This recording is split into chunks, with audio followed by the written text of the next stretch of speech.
Consider the checklist civilizations have always used to decide where to build.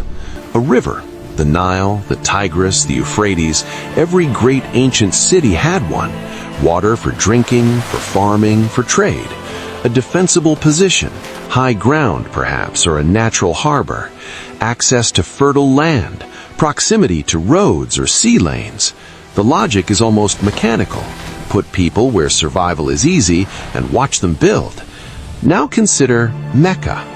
No river, no fertile soil, surrounded on all sides by the jagged, indifferent hills of the Hejaz, a region of western Arabia where the landscape reads less as terrain and more as a warning. Average annual rainfall, less than 3 inches. Summer temperatures above 40 degrees Celsius. No agricultural tradition to speak of, no naval access, no strategic crossroads connecting two major powers. By every rational measure, this is a place where cities are not supposed to happen. And yet, every single year, without interruption for more than 14 centuries, roughly 2 million people journey here from every country on Earth. They arrive speaking different languages, wearing different faces, carrying the weight of entirely different lives. And then they put on the same simple white cloth, and they walk toward the same point. No other gathering on Earth does this, not even close. So here's the question this documentary is going to answer. How does a barren valley in the middle of a desert become the gravitational center of the world's second largest religion? How does a place with nothing become a place that means everything? The answer is not simple. It was not fast, and it does not begin with Islam. For centuries, the earliest chapters of this story existed only in fragmented manuscripts, oral traditions, and the sparse testimony of desert stone. But now, using AI trained on historical and archaeological sources, we can reconstruct what those worlds looked like. The ancient trail caravans winding through the Hejaz, the Kaaba draped in its pre-Islamic offerings, the tide of white-robed pilgrims flooding a valley that once held almost nothing. You are about to watch 5,000 years of sacred geography take shape before your eyes. Let's go back to before any of it began. The founding story of Mecca is not a story of conquest. It is not a story of a visionary king surveying fertile ground and planting his flag. It is, by any reasonable reading, far stranger and far more interesting than that. In Islamic tradition, and in the shared heritage of the Abrahamic faiths that feed into it, Mecca's origin traces back to a woman named Hagar, the Egyptian servant of the patriarch Ibrahim, and her infant son Ishmael. The account, preserved in both the Bible's Book of Genesis and in Islamic sources, including the Hadith collections of Bukhari, describes Ibrahim leaving Hagar and the child in a waterless valley, the Valley of Baca, the ancient name for Mecca's location, mentioned in the Quran in Surah 3:96. No water, no shade, no one else within reach. What Hagar does next is the founding act of the city. She runs. Between two rocky hills, Al-Safa and Al-Marwa, she runs back and forth 7 times, searching for water or for any sign of help. This is not a metaphor. She was a mother in a desert. The desperation is entirely literal. And on the 7th pass, according to tradition, the child struck the ground with his heel, or in other accounts, the angel Jibril struck the earth and water erupted. The Zamzam well, still flowing today, still drawing millions of pilgrims who carry its water home in plastic bottles, the way their ancestors carried it in clay jars. Here is the historical significance that tends to get lost beneath the theological weight of the story. The Zamzam well is the reason Mecca exists as a settlement at all. The Jorhum tribe, a nomadic group from Yemen, according to Arab genealogical traditions, reportedly settled near Hagar when they saw birds circling the water source. Water in the Arabian Peninsula was not a convenience, it was the entire premise. Without Zamzam, the valley remains empty. There is no Mecca, no sacred precinct, no pilgrimage route, and by extension, no context in which Islam's founding narrative unfolds as it does. Most cities are founded by men with armies. Mecca was founded by thirst, and by a woman who refused to accept that thirst as a verdict. The Zamzam well draws people. People create a settlement, and a settlement in the ancient Arabian world needed more than water. It needed a center. According to Islamic tradition, the Kaaba, the cube-shaped structure at the heart of the Grand Mosque in Mecca, was originally constructed by the Prophet Ibrahim and his son Ismail on the foundations of a site Adam himself had first consecrated. The Quran describes this explicitly in Surah 2:127. Ibrahim and Ishmael raising the foundations of the house and praying that it be accepted. Islamic scholarly tradition holds that this construction took place after Ishmael had grown to adulthood and settled in the valley, and that the specific site was divinely designated. Set aside for a moment the question of faith. Consider what the act of building does to a place. The Kaaba, in its original Ibrahimic conception, was not built as a palace, not as a treasury, not as a monument to military victory. It was built as a house of worship with no specific deity named inside it, a structure oriented toward the divine itself without image or idol. The Arabic word used for it throughout the Quran is al-Bayt, the house, not the temple, not the shrine, the house, as if it belonged to something that lived there. This distinction matters enormously for everything that follows. A house invites return. It implies a relationship of belonging that a monument or a trophy does not. And for the next several thousand years, the history of Mecca is, among other things, the history of what various peoples brought into that house, and what was eventually removed from it. The structure would be rebuilt and renovated across the centuries, by the Quraysh before Islam, by Muhammad himself as a young man before prophethood, and at least twice after his death. What persists across every iteration is the site itself, the specific coordinates of that valley, that well, those two hills. The building can be destroyed. The location is permanent. By the 5th and 6th centuries CE, the valley had become something its founders would not entirely have recognized: a commercial and religious metropolis, and a very profitable one. The Quraysh, the dominant tribe of Mecca, into which Muhammad would be born around 570 CE, had by this period established themselves as the custodians of the Kaaba and, not coincidentally, as the masters of the pilgrimage economy. The city sat at the intersection of two major trade routes, the north-south incense road connecting Yemen to the Mediterranean, and the east-west routes linking the Red Sea coast to the interior of Arabia. The Quraysh were skilled merchants, skilled diplomats, and even more skilled at understanding that holiness, properly managed, was extraordinarily good for business. The Kaaba, in this pre-Islamic period, housed 360 idols, a figure widely cited in Islamic sources, including Ibn Hisham's biography of the Prophet. These were the deities of various Arabian tribes: stone figures, wooden effigies, carved images representing the full range of the peninsula's religious life. The most prominent included Hubal, a large red agate figure considered the chief idol of Mecca, as well as the goddesses Al-Lat, Al-Uzza, and Manat, revered across western Arabia. Pilgrimage to the Kaaba was not merely a religious act, it was the central organizing event of the Arabian year, drawing traders, poets, judges, and diplomats from across the peninsula. The Quraysh controlled access, collected fees, provided water and food to pilgrims, and in doing so accumulated both wealth and political influence that extended far beyond the city itself. This is the detail that complicates the simple narrative. Mecca's sacred status did not begin with Islam. It predated Islam by centuries. The Quraysh had inherited and built upon a tradition of pilgrimage that traced its roots in their telling back to Ibrahim himself.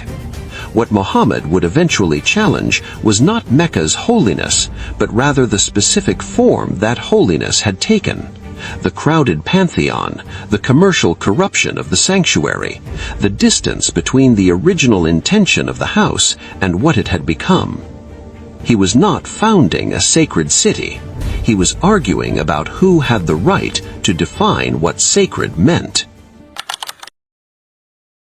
In approximately 570 CE, the year Islamic tradition marks as the birth of Muhammad, referred to in Arab historical memory as Am al-Fil, the year of the elephant, Mecca faced the most serious military threat in its history. Abraha al-Ashram, the Aksumite Christian viceroy governing Yemen on behalf of the Aksumite Empire of Ethiopia, had constructed a grand cathedral in Sana'a called Al-Kulais. His stated ambition was to redirect the pilgrimage traffic of Arabia away from Mecca and toward his church. When this project met with Arab contempt, including, according to some accounts, deliberate desecration of the cathedral by a man from the Kinana tribe, Abraham marched north with a substantial army, reportedly including war elephants, the most fearsome military technology of the era. The campaign ended in failure, though the precise mechanism of that failure is debated. The Quran, in Surah Al-Fil, chapter 105, describes the army being destroyed by flights of birds dropping stones of baked clay. Classical Islamic commentators understood this as direct divine intervention. Later historians and scholars have proposed epidemic disease, possibly smallpox, possibly another outbreak, as the cause of the army's catastrophic collapse before it reached the city. Abraha himself died on the retreat back to Yemen. What matters for this story is not the mechanism, but the meaning. The city was not defended by Qurayshi soldiers. It was not saved by walls or allies or strategic ingenuity. The story Mecca told about itself afterward was that the city had been protected by something beyond human agency. That narrative settled into the collective memory of the Arabian Peninsula in a way that no military victory could have achieved. And into this charged, electrified moment, a city that believed itself divinely protected, a valley already dense with sacred meaning, Muhammad ibn Abdallah was born.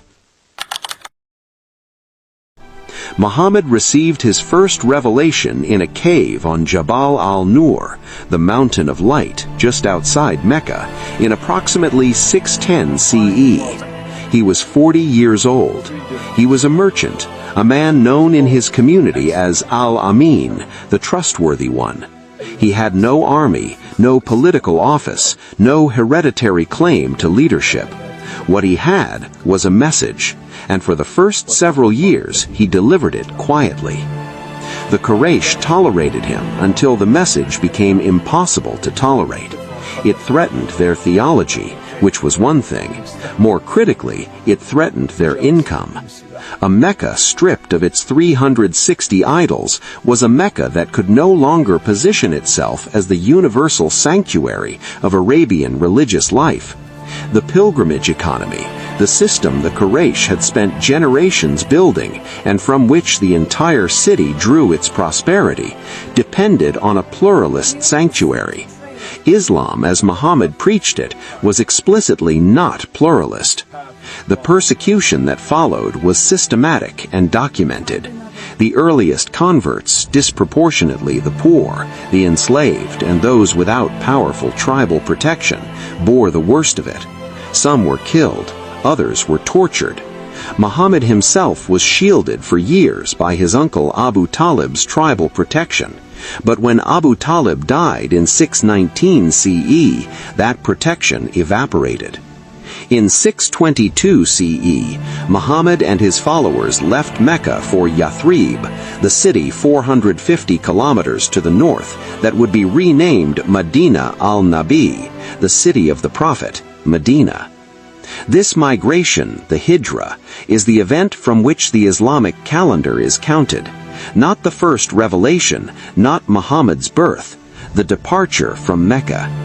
The significance of that choice is not incidental. The Hijra was an acknowledgement that the most sacred city in the emerging faith was also the city that had rejected it. Mecca was the direction of prayer. Mecca was the site of the house Ibrahim built. Mecca was the point the whole tradition revolved around, and Mecca had just told its prophet to leave. That wound and the question of when and how it would be healed now drove everything.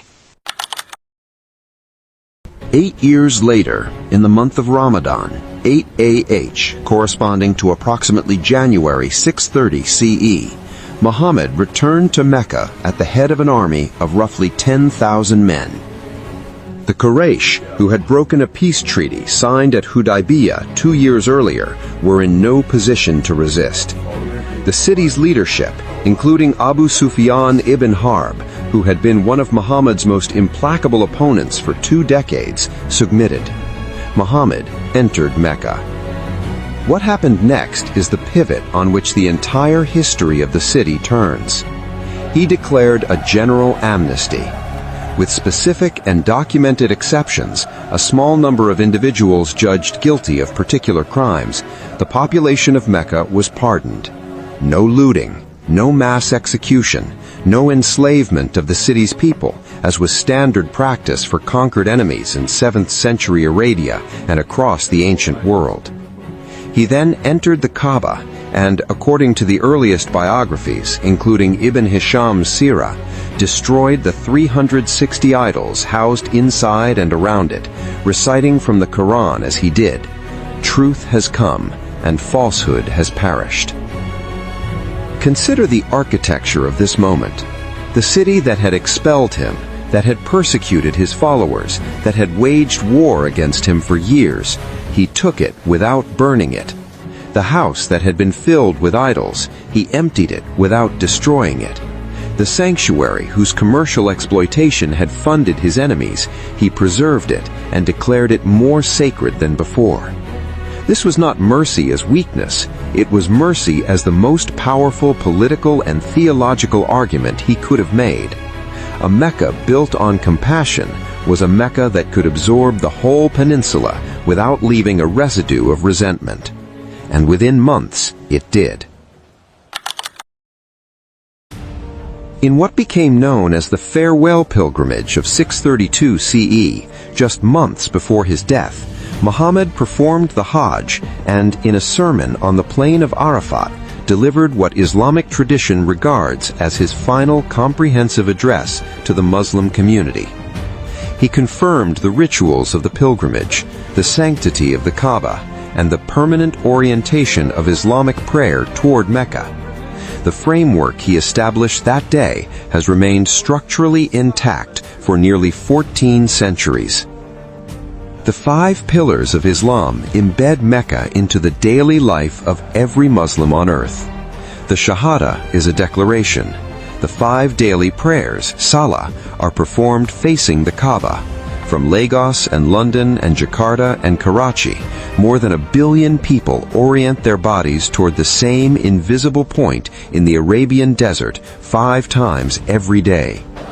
The Hajj, obligatory once in a lifetime for every Muslim who is physically and financially able, draws what is now the largest annual peaceful gathering of human beings on earth. In 2019, the last pre-pandemic year, approximately 2.5 million pilgrims performed the Hajj. The Kaaba itself has been rebuilt and renovated multiple times since Muhammad's era. The most significant early reconstruction occurred during the caliphate of Abdullah ibn al-Zubair in the 680 CE, after the structure was damaged during conflict. The Abbasid Caliph al-Mahdi expanded the mosque surrounding it in the 8th century. The Ottoman sultans undertook major renovations in the 16th and 17th centuries. The Saudi state has presided over enormous expansions in the 20th and 21st centuries that have transformed the area surrounding the Kaaba into one of the largest mosque complexes in the world. The building changes. The site does not. The coordinates of that valley, that well, that cube of stone, those are non-negotiable. Every expansion, every rebuilding, every renovation in 14 centuries has been organized around the preservation of one specific point in space. At some point in the early Islamic period, the precise historical origins of the ruling are a matter of scholarly discussion, though it is grounded in Quranic verse 9:28, which states that the polytheists are impure and instructs they should not approach the sacred mosque. Entry to Mecca became restricted to Muslims. Consider what that restriction does to a city's mythology. There is no secular Mecca, no tourism industry offering day trips to the Grand Mosque for the curious, no archaeological site open to the general public regardless of faith.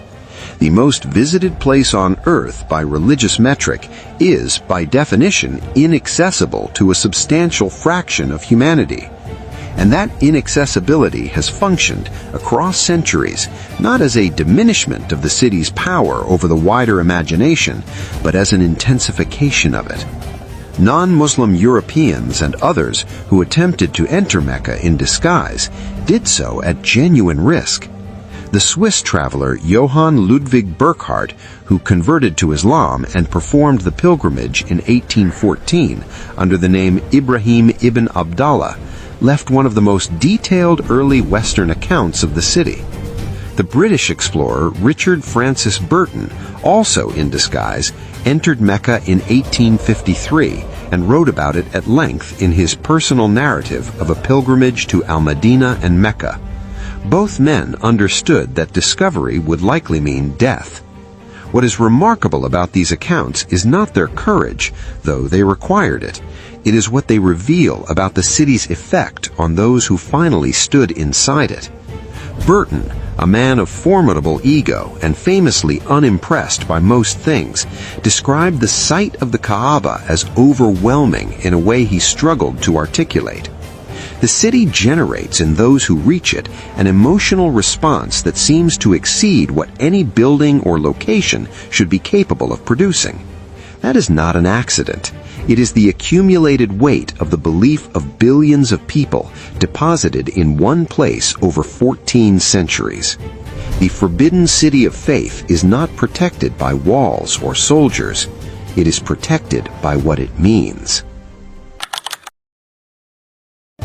We opened with a checklist: a river, fertile land, strategic position, the rational criteria for why cities happen where they happen. Mecca fails every item on that list. What it has instead, a well that has provided water continuously for, according to tradition, thousands of years, and which modern hydrological studies have confirmed draws from an ancient aquifer beneath the valley floor. A cube of stone that has been dismantled and rebuilt and expanded and burned and restored, and that remains in the understanding of more than 1.8 billion people alive today, the first house of worship ever built on earth. A set of rituals, the circling of the Kaaba, the running between Al-Safa and Al-Marwa, the vigil on the plain of Arafat, that have been performed continuously for 14 centuries and that trace their origins in the tradition itself to acts performed by a woman left alone in the desert with an infant and no water. 2 million people, one direction, one white cloth that removes deliberately and completely every visible marker of wealth, nationality, tribe, and social rank. For the duration of the Hajj, a king and a laborer stand in the same line wearing the same garment. No other ritual on earth engineers that specific form of equality at that scale. The story of Mecca is the story of a place that had no reason to matter, becoming the place that matters most. It is not a story that follows the usual logic of cities and civilizations, the logic of power accumulating resources and resources generating permanence. It runs in the other direction. Permanence arrived first in the form of a well and a tradition and a specific act of building on a specific piece of ground. Everything else, the tribes, the trade routes, the empires, the caliphates, the 14 centuries of pilgrims, organized itself around that fixed point. The desert did not receive holiness from the outside, it produced it from within. A woman ran between two hills, and the ground answered. Everything that followed was consequence. The valley is still there. The well is still there. And every year, the world still walks toward it. That's the story of Mecca, from an empty valley in the Hijaz to the gravitational center of the world's second largest religion. If you found this journey worth taking, the like button and a subscription go a long way toward making more of these. Drop a comment below. Which city, which civilization, which forgotten corner of history do you want to go back to next? As always, we'll see you in the past.